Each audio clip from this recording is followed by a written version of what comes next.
Hey everyone, in today's quick and practical guide, I will walk you through how to fix the dependency service or group fail to start error on Windows. If you've been seeing this message when trying to connect to the internet or starting certain services, don't worry, you're not alone. This error usually means that some required background services aren't running properly. Let's fix that step by step. First things first, restart your computer if you haven't already. Sometimes the error goes away with just a reboot. If that didn't work, go ahead and press the Windows key plus R on your keyboard. This opens the Run dialog. Now type in services.msc and press Enter.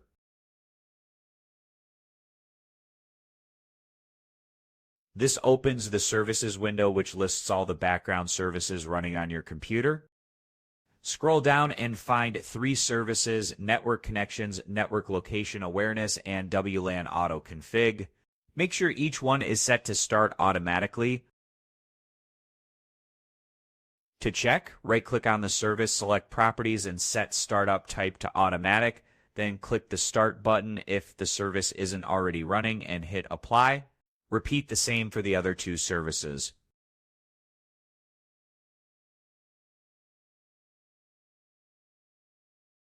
If any of these fail to start or you get an error, don't worry, there is still another method.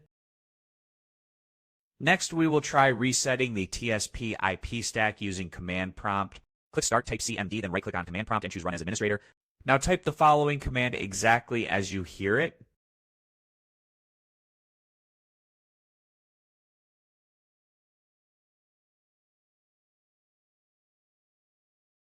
netsh int IP reset and then hit Enter. Then type netsh Winsock reset, press Enter again. Close the command prompt and restart your computer. In most cases, that alone fixes the issue.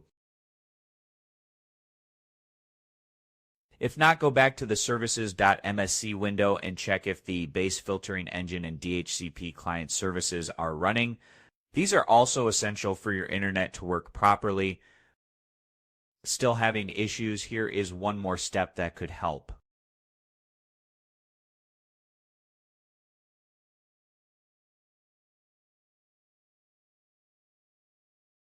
Open msconfig by pressing Windows R, typing msconfig and pressing Enter.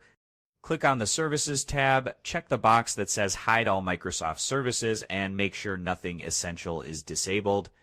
Disable unnecessary startup programs that might be interfering, then restart your PC again. Hopefully by now your error is gone and you can connect to the internet without any issues.